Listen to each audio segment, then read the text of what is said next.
In 2013, a nature's child rose up and made us all fall in love with her teardrops and twinkling toes.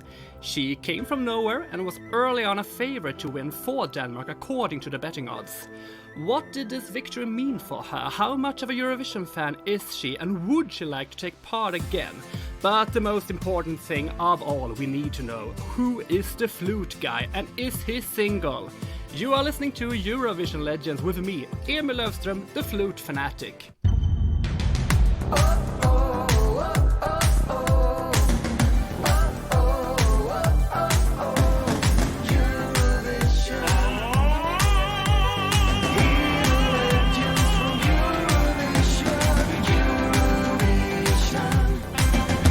Welcome to Eurovision Legends, Emmelie de Forest! Tack!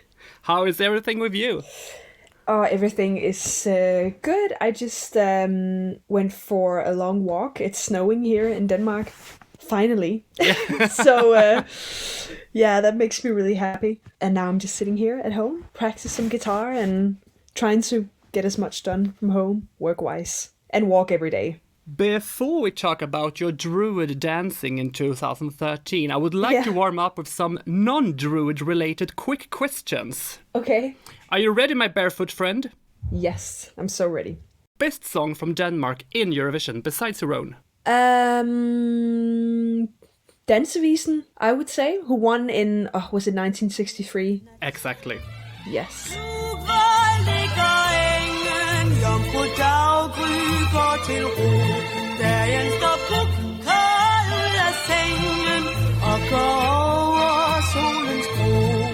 Worst song from Denmark in Eurovision? I don't know. Honestly, I don't know. Maybe something from the 80s. But I can't mention one. Who should have won Eurovision but didn't? Oh my god, I don't remember her name, but there was like this amazing girl who came second from Russia, actually the year that Mons won. I don't remember her name, but she sang with so much emotion, and just the look in her eyes and her voice, she was fantastic. Polina Gagarina, yeah. Yes.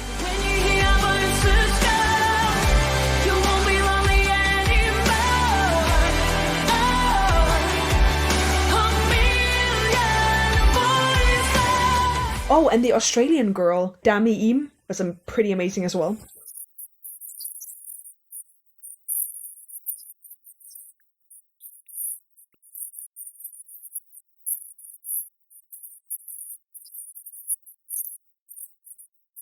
Who should not have won Eurovision but did? I don't know. I don't want to hate on other artists because I think we get enough hate. From, I don't know, the public and the press and people with opinions, so I think we have to stick together, so I never say anything bad about anyone else. Favorite country in the contest besides Denmark? Sweden. Who do you want to see participate for Denmark next year? I don't know. Someone who can bring Eurovision back to Denmark again. Last question. When did you last watch your performance from 2013? Oh, I've never watched it. You haven't? No. I mean, maybe I've seen like little recaps, but I hate watching myself though. You were born in 1993 to a Danish mother and a Swedish father. Yes. How was your childhood?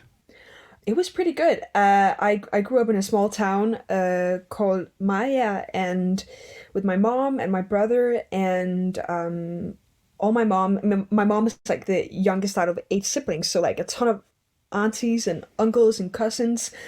And then my dad lived on Adelsö, which is like an island outside of Stockholm, and we would go there quite often. So I grew up in Malmö, but also in Stockholm, and I had my older siblings there, a brother and 2 sisters in Stockholm. So, you know, holidays, vacations and stuff, we spent a lot of that in Sweden. So I feel very much at home in Stockholm and in Sweden as well.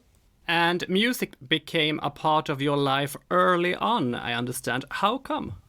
I've just always been singing. I guess I was like that annoying kid who always wanted to perform and sing a song at family parties and like gatherings, and also I went to a school with a lot of music and acting. It was a private school, and we just played music all the time, and several times a year there was like a place where all the classes had to like act together and make a play and perform. So we were like dragged on stage constantly for like 10 years. I went there from I was 6 years old till I was 16. So in 2013, you entered the Danish pre-selection Melodi Grand Prix with a song composed by Julia Farbren Jacobsen, Thomas Stengard, and Lise Kable. And Lise Kable has participated as a composer 3 other times in Eurovision. Do you know which songs she wrote? Yes, I do. At least 2 of them. So, Fra Mols to Skagen. And I think that came in 5th place. Yeah? Yeah, I thought it was top 5. And that was in the late 90s, right? 1995. Oh, mid-90s. Fra Mols til Skagen. Fra Mols til Skagen. Fra Mols til Skagen. Jeg savner dig og dine silkelænder. And then New Tomorrow by Friend in London. Yes. In 2011, and I think that came number 5, right? Yes. And I followed Eurovision very much that year, and it's fun because Lisa wrote it with my boyfriend Jacob, that I've been with since 2013, so almost 8 years. But he wrote that song with Lisa. Yeah. So yeah. Come on, boys, come on, girls, in this crazy, crazy world. You're the diamonds, you're the pearls. Let's make a new tomorrow. And last time was with Love is Forever in 2019. Right. Love is forever. Love is forever and everyone. Love is forever. Love is forever and everyone. Just a taste of love, a taste of what could actually bloom. How come they offered you the song Only Teardrops? Well, it's a funny story. I try to make it short. Well, I had a friend who had participated in a Danish talent show, so she knew some people from Denmark's radio, and I went to an audition. Well, not really. Actually, they were auditioning the judges for X Factor, so they just needed some test singers to see who were the best judges, who would function best on TV together. So it was actually the judges who went for an audition. So I was just there to sing. Yeah.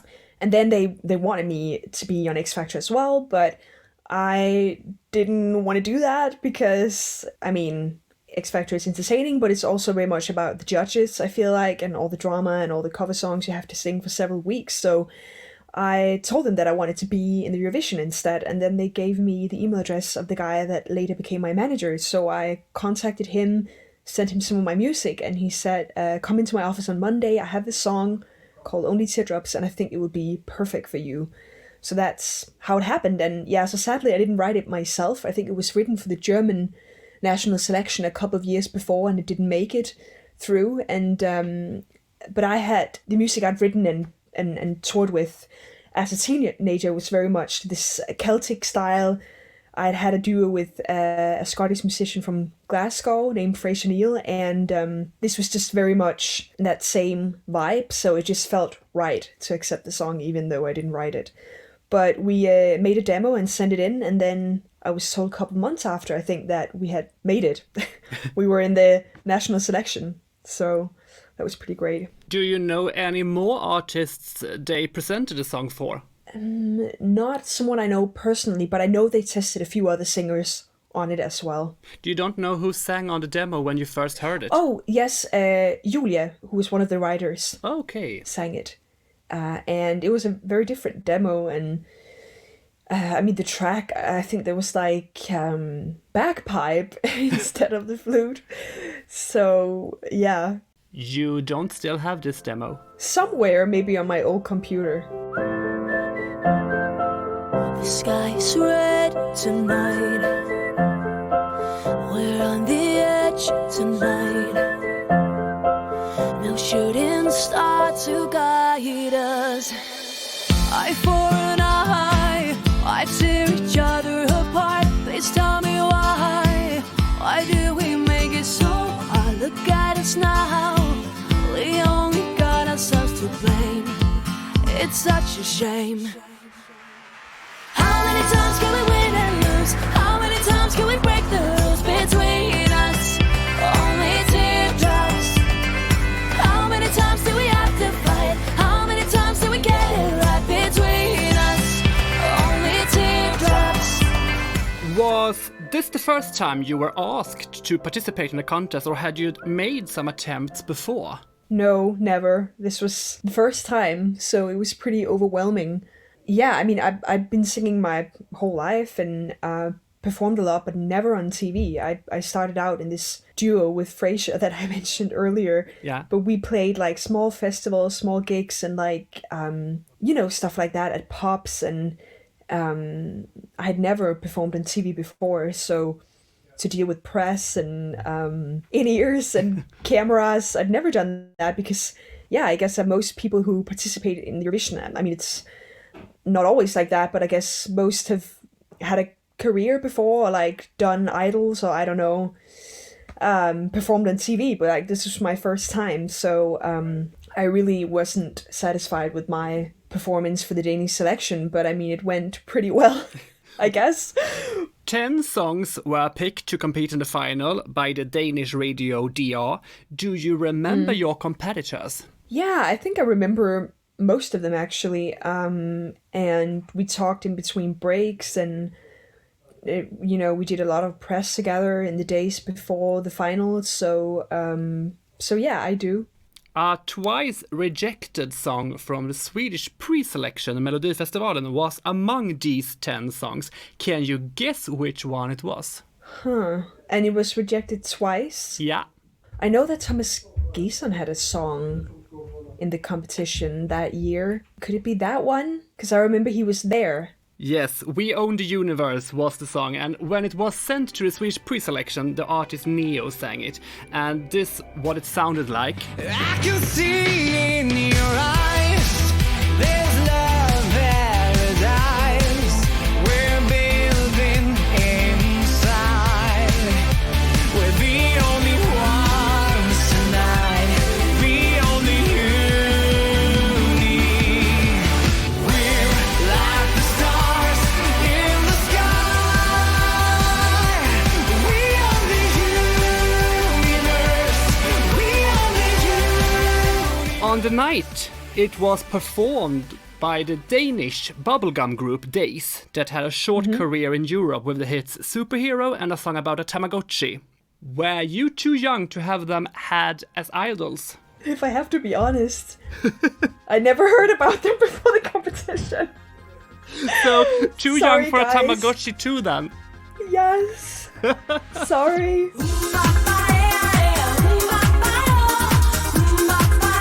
I didn't know, but I understood like they had a big hit and it was like a big deal that, when I met them, but I didn't know them before that. Of these 10 songs, 3 was picked to go through the super final, and it was you, Simone, and Muhammad Ali. There and then, Emily, who did you think would win?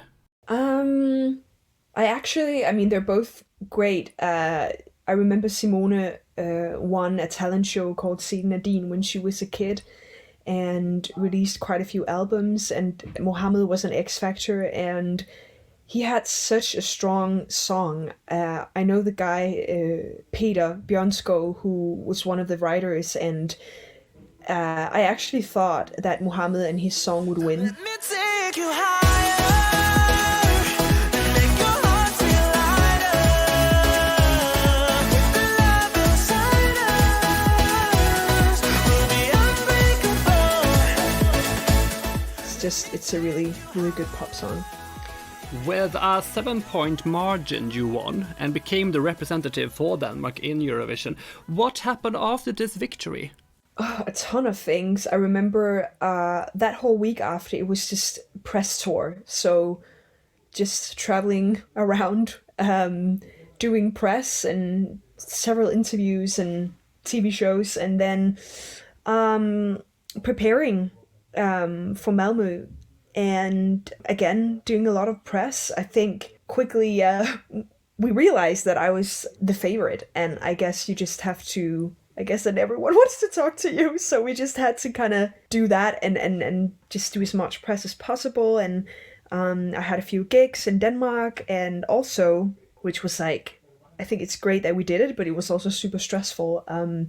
The people I work with, my manager and my label, I got signed to Universal in April, I think. So like a month before Eurovision in Malmö. And so when I won in January, all of February, we just wrote and wrote. I was in a ton of sessions with some really good writers and producers, and we wrote my album, Only Teardrops. So we spent all February doing that and a bit of March, and then it needed to be finished, all the productions and mixing and everything, recording, and that was finished, I think, in early April. So I would have an album ready if I'd actually win the Eurovision, which everyone said that I would do at the time. So we knew that there would be a lot of traveling and press afterwards, and it would be good to have an album and another single ready. So yeah, that's what I did. How many times can we win and lose? How many times can we break the rules between us? Only teardrops. How many times do we have to fight? How many times did we get it right between us? Only teardrops. The contest was held in Malmö, as you said, since a euphoric barefoot Loreen won the year before. I guess the trip for you must have been really exhausting. Did you walk or swim? We took the bus, I think. Yeah, it was like so close to home. I think we could probably have went home if that's what we wanted to Copenhagen, but it was easier just staying at a hotel there. So we did that for a couple of weeks before the competition. But yeah, and since I'm half Swedish, it just pretty much felt like being at home. Can you share some memories of anything that happened behind the scenes in Malmö? What could that be? I remember like the first sound check, that didn't go very well. Why? I think I was just nervous, and there was more cameras than at the Danish selection, and they kind of had to stop all the time and try to tell me, oh, you need to look there and this is how we're doing it. But I mean, it was only the first rehearsal, but it didn't go very well. And obviously, like, fans gets to be there at the rehearsals. And oh my god, I just remember like Twitter and Facebook, I was like tagged in a ton of stuff, and they were like, oh no, like Denmark is not gonna win anyways because it went really shitty. But I was like, you guys, it was like the first rehearsal, like give me a break. And then it went fine the next time. Yeah, I think it was just nerves. But yeah, I remember like doing a ton of press and meeting a lot of the other artists. There's like all these parties and where you get to meet some of the other artists one-on-one, and they gave me a lot of chocolate every time, which I ate. And now when I think about it, but they knew I was a favorite, and maybe they tried to make me look like really fat before the final. They partly succeeded. I actually gained a bit of weight. I was a bit chubby for the final, because I was just like in my hotel room eating all the chocolate that they gave me every evening. Do you remember which countries? Well, everyone really. I think it was Russia, Ukraine, Ireland. Who else did I meet? Sweden. Probably a few more. Sorry. In a previous episode, I talked to the crazy girl, Krista Sigfrids, who competed for Finland this year. Yes. And she revealed for us that she got this stupid idea to go and bleach her teeth on the day of the final. Oh no, not on the day of the final. Yes, in the morning. It's not a good idea. The most important thing for her was to have the whitest smile on stage, because she understood that she wouldn't win. Right. So I wonder here, did you do anything weird as that? No, I think I was pretty boring those weeks. I just had to stay at the hotel room. I wasn't allowed to go out and party. I know some of the other guys did that, but I had to like be careful with my voice and just not drink any alcohol. And I mean, I don't drink much anyways, but yeah, I just tried to get my sleep and go early to bed and all that stuff. So it was a bit boring. But yeah, no, I don't think I did anything crazy other than like eating chocolate. But how funny Krista did that. I know Krista. She's so lovely and so funny. Yeah. But yeah, it really stings. I've tried to bleach my teeth a few years ago, and that can sting for like a day or two, and yeah, it's not comfortable. Was everyone nice to you and your team? Oh yes, everyone was so nice. Actually, that's a fun thing. I mean, about Eurovision, it's really fun to be there, and it's like this bubble, and you're all these like different delegations from different countries, and it's always a bit depressing actually after the show. I mean, I guess not for me. we were just heading back to Denmark, and we were like euphoric. It was so much fun. But I've been to Eurovision after that as a writer and just as a guest, and there's always like this like sad atmosphere, I guess, afterwards. Yeah. I guess except for the winner, the winning team. But those weeks before the competition is a lot of fun. Please tell us about your stage outfit. Yes. I had two different outfits, one for the Danish selection and another one for Eurovision in Malmö. Yes. And the first dress was like a vintage dress that I got from a shop that I always admired. They had really old stuff. So that dress was like a combination of a 1930s nightgown and like a shawl from the 1920s that was like sewn on top of it. So yeah, that was a pretty old dress. And for Malmö, I had another dress made, so a new one, by a Greek designer in like, I think it was like ecological cotton or something like that. So it was very comfy, and we kept it like very minimal. Why no shoes? I've always sung without shoes. It's just more comfortable, you're more grounded, and also when you get really nervous, which most people would be singing in front of 200 million people, it's just, I knew it would be better for me to not wear shoes. But yeah, it was very simple, so no shoes, this kind of nightgown, and almost no makeup, and just big hair. Yeah. As a hairdresser myself, I must ask, how many products did you have in your hair? Oh God, it wasn't just products. It was a lot of hair extensions sewed on, because I've got very typical like fine Scandinavian hair. I've been told I have a lot of it. It doesn't feel like that, but apparently I do, but it's very thin. So to get it that big, I had like 3 rows of hair extensions sewed on. And there's something about extensions, it's like you get blind. I felt like, I think I should probably just have went with like 1 or 2 rows, but I wanted like the 3 rows. And when I look at those pictures, I don't know, I look like a lion. It was definitely too much, but I guess it worked well. And yeah, I was kind of sad I didn't get to wear more makeup. But sometimes I guess for those things, it's like you have it's one night and you have 3 minutes to sing your song, and sometimes it works if you like overdo things. So my hair was like extra big, and I had to like have no makeup on. Sometimes you have to overdo an image, if you know what I mean. Yeah. To make it work. Like you can't do it like halfway. You have to like really do it. So it worked, I think. My male gay listeners and Tove Karlsson in Önnered wants to know, who was the gorgeous flute guy? That's a guy called Jacob. He's in Copenhagen Drummers. I wonder if he still is, actually. I think he is. So they're like, I think there were 5 guys at 1.4 maybe now. They're still doing gigs. But those 2 drummers I brought with me were from Copenhagen Drummers, and normally he doesn't play the flute, but he learned that for our performance, and I think he did a pretty good job. But yeah, I know that several people were very smitten with him, of the Eurovision fans. But he's not single. He's actually, I think he's married. He has at least 3 kids now. So, sorry you guys. Well, in any way, he handled the flute very well. He did. According to the betting odds, top 5 was Denmark, Ukraine, Azerbaijan, Norway, and the Netherlands. I'm alive by the flag, spinning round the sword as if today I should have stayed that high. It's stronger than me. My gravity Hold me, just unfold me, unchain my soul. Give me love, make me whole. Hold me,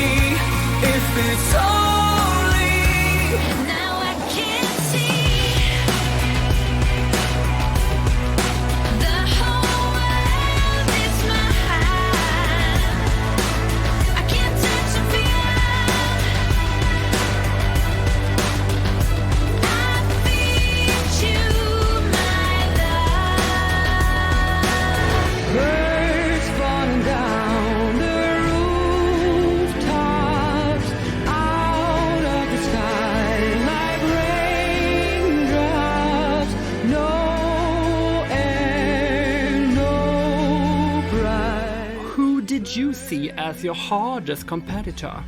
I guess Azerbaijan and Ukraine and Norway. I really loved Margaret Berger's song. I think she was a top favorite too at some point. I really loved that song, but so wait, who came second? Wasn't it Azerbaijan? Yeah. And Ukraine came third? Yes.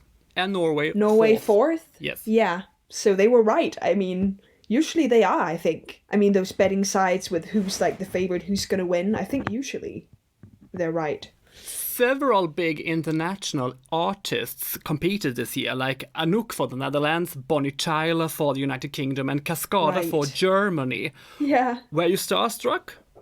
Yeah, I mean, of course I remember Cascada and Anouk and had listened to them and Bonnie Tyler as well. I mean, oh god, Total Eclipse of the Heart is like one of my favorite songs. Yeah, mine too. Oh, it's amazing. It's so powerful. But I really liked her song as well that year, actually. And I think, was it Desmond Child who wrote that? Yes. He was a pretty big writer. Yeah. And every time it was on for the rehearsals, I enjoyed listening to that song.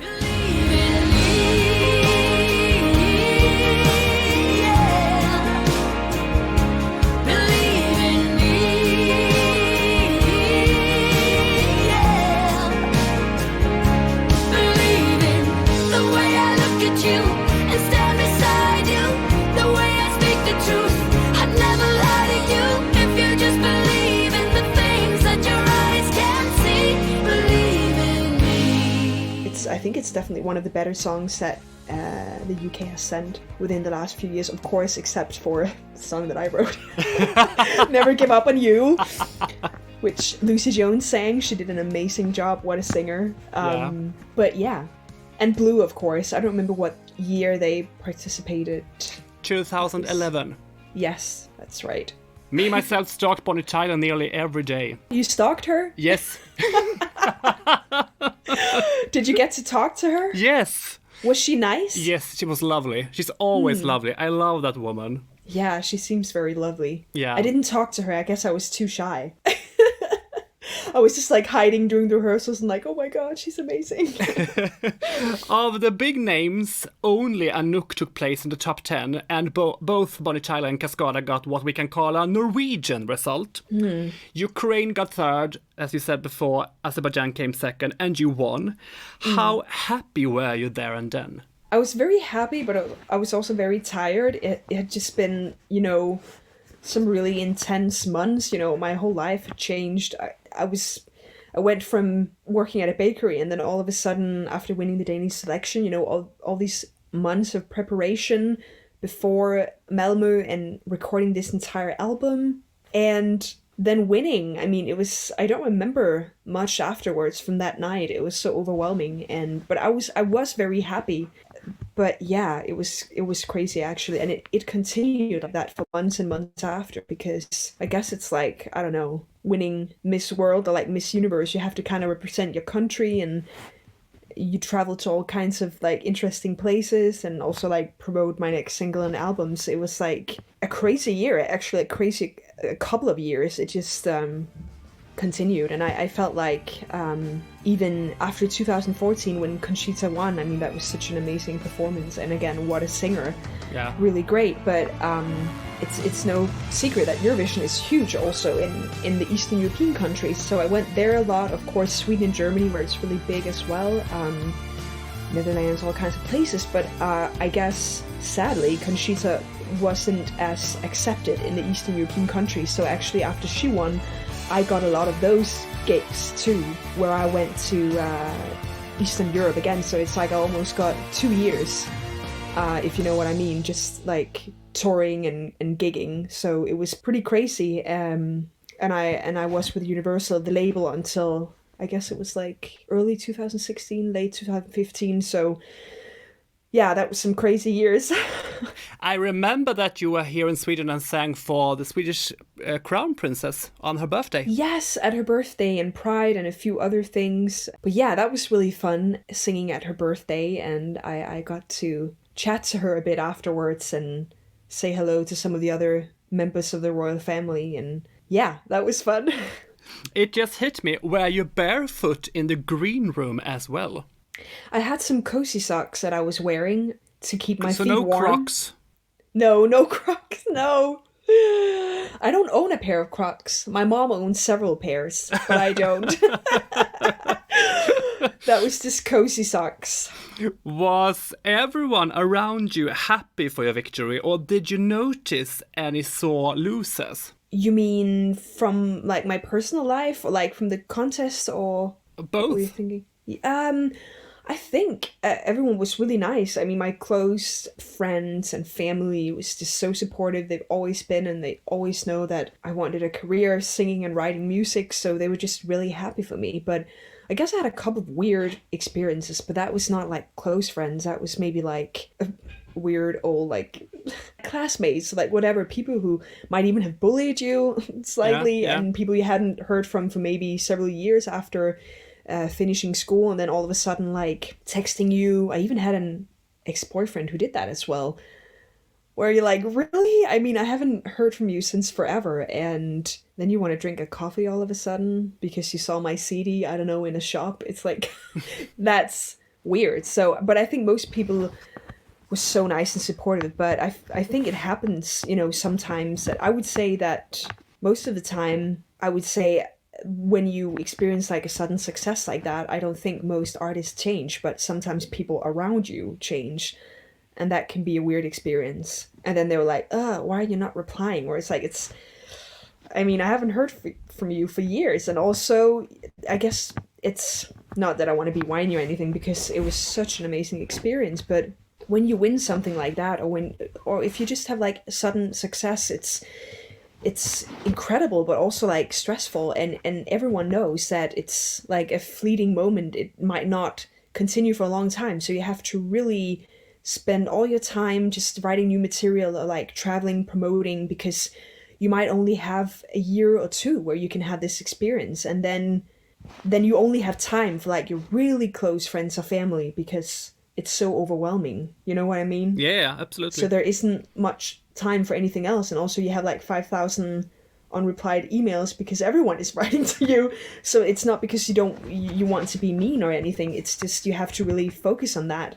So I was like really caught up in all that stuff for like a couple of years. You mentioned here before that the Danish delegation seemed to have been rather confident that they would win. Yeah. And when the audience left the arena, I remember this very clearly. When the audience left the arena, they were met with a car with a big sign proclaiming Eurovision 2014 and an arrow pointing towards Copenhagen. Do you remember this? Someone told me after. I didn't know they were like so sure that we would win. I guess they didn't tell me because they didn't, and I didn't want to jinx anything. I wasn't sure at all, because I know I said that the bookmakers are often right, but they haven't been every year, and it's like Eurovision, you never know what's going to happen. So I wasn't sure at all, but apparently they were, and they were like planning like everything, like even like while we were in Malmö, and they were like taking notes and like inspiration for like next year, and I didn't even know about that. They told me afterwards. So Copenhagen hosted the contest the year after. How was it to be back in the circus again, but not competing? it was more fun actually, because there isn't that pressure. So it was really fun to be a part of it again, but without the, being part of the contest. I got to do a lot of things actually. I remember we filmed a ton of stuff, and I did like this stop motion film where I just had to walk all around Denmark, and they were like filming me, and then I got to perform my new single Rainmaker. Over the mountains, higher, when will you find us? Higher, over the mountains, higher, when will you find us? Oh, I hear the echo of your drums. It's in your hands, like the rain band. I feel the power of your song. It's in your call, let the rain fall. Make a rain, rainmaker. Oh, oh. Make a rain, rainmaker. And that was so much fun with all the water and the dancers and the drummers, and this moment we had this idea where we wanted all the contestants on stage with me at the end, and that happened as well. and got to wear cool outfits, and I actually got to wear makeup this time. I got to look like hot. But you did that in 2013 No, too. Oh I my look god, like a yes. chubby child. No, absolutely not. Absolutely not. I thought you were flawless. Really? Yes. I don't know. I mean, yeah, I don't know. I guess it's just, you know what it's like when you're on camera on TV. You actually need more makeup than you would usually wear. And I was wearing so little makeup and that hair that made me look like a lion. And I gained on weight. And I had a dress that was like, I don't know. I always wear like more tight clothes, actually. I don't know. I felt like I looked like a tent in that dress. No. But I'm always hard on myself, and like when I look back at like old performances, so I'm never satisfied with myself. But I thought the year after was like really fun to be part of it again.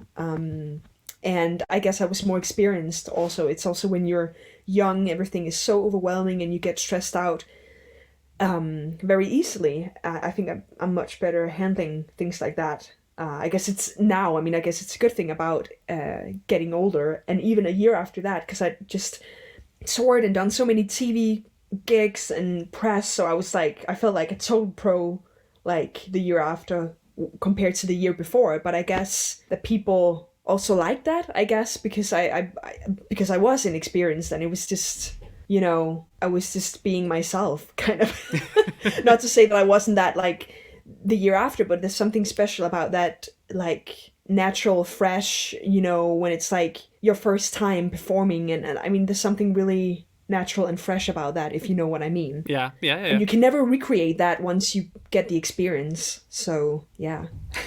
In 2017 you were back in the contest, but this time as a composer. How come you didn't sing the song yourself? Are you thinking about the Danish selection or the British? No, I'm thinking about Lucy Jones' song. Oh, it's because No, wait. That was a year before. In 2015, I wrote a song for the Danish national selection, which came second, Enya. You're never alone.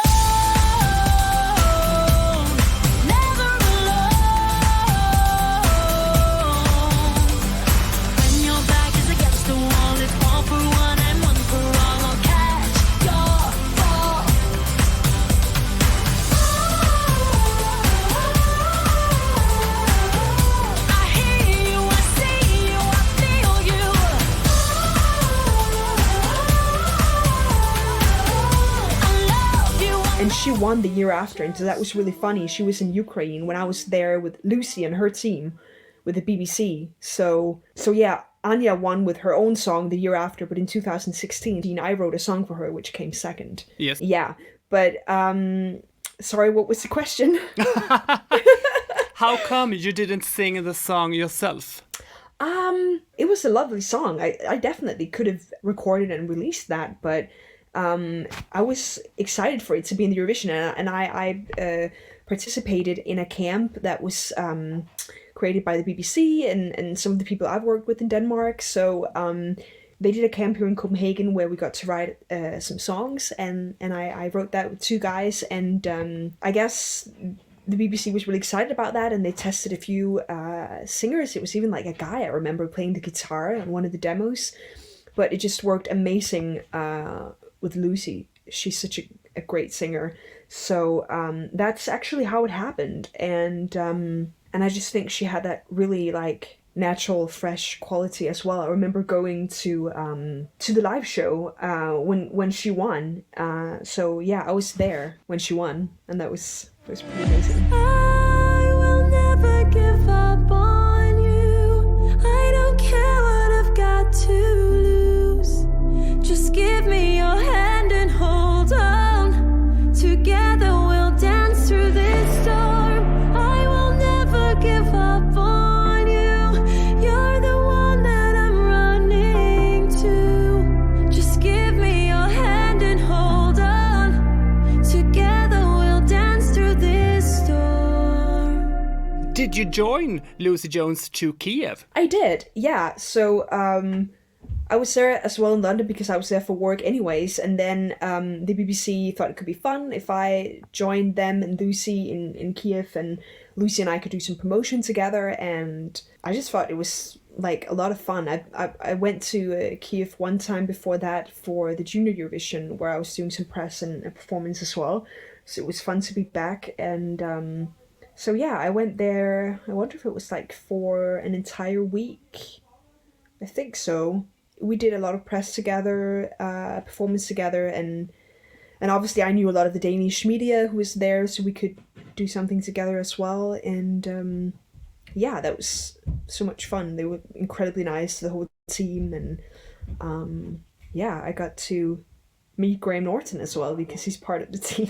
Hang out, drink a couple of White Russians. I definitely drank too many in the bar after the show, and I met him one time before because it was like the 60th Eurovision anniversary in 2015, I guess, where he was a host as well, together with Petra Mede. Yes, she's so wonderful. I don't know why I just forgot her name. I'm probably so the funniest woman in Sweden. She's so funny. She did an amazing job hosting the show in 2013. So yeah, that was a lot of fun. Would you say that Eurovision both have opened and closed some doors for you career-wise, or has it only been an advantage? I think it's only been an advantage. I mean, of course it closes some doors as well, but it's hard to imagine. I can't imagine what would have happened if I hadn't won. I mean, it's hard to imagine. Because I knew that I wanted to write and sing. And I had a plan of like, I went to Copenhagen to study at Complete Vocal Institute, which is an institute for singers. And I went there for a few months before participating in the Eurovision. I mean, that's why I moved to Copenhagen, and I had plans on entering the music conservatory as well. But then Eurovision happened, and like I got to travel, and I mean, I'm not gonna lie. I mean, when you're that young and you get to just like travel the world and perform, and you have like dollar signs in your eyes, I mean, there's no way you're gonna apply for the music conservatory. But that was definitely my plan. And but once I could like make a living, you know, of music and travel and stuff like that, you know, it didn't happen, but it would have been fun too.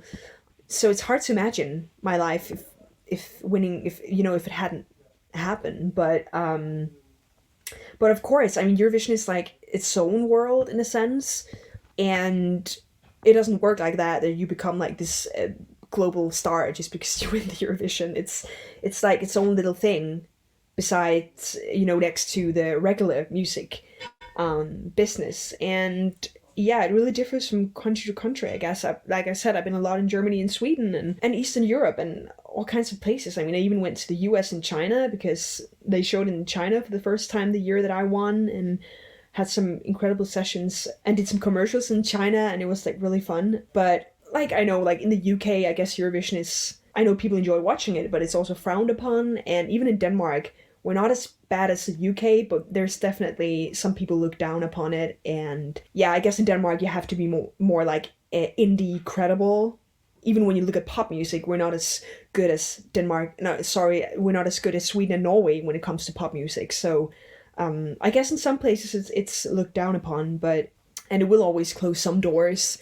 I've had a lot of support from big radio stations after winning, and also on my newest singles, but there's definitely some radio stations where you are banned after winning the Eurovision because it doesn't matter what music you make afterwards. It's just like an image thing.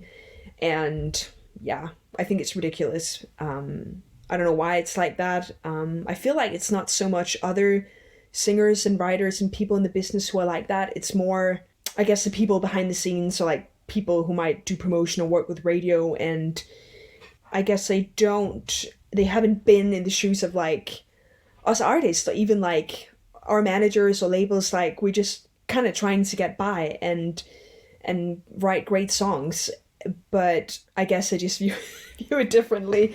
Like, it's more of an image thing. And I think if you're an artist, you know what it's like. It's like a struggle for all of us. Yeah. So like I said before, like, there's sometimes hate from the public or the press, or like people who works in the business but who are not the artists. It could be like other label people, like radio people, I'm definitely not saying everyone is like that. I met some incredible people as well regarding that, but we know, like a lot of us artists, that it's like a struggle. So the least we can do is like stick together and not hate on each other, because it's hard enough as it is. Have you done more attempts to reach Eurovision?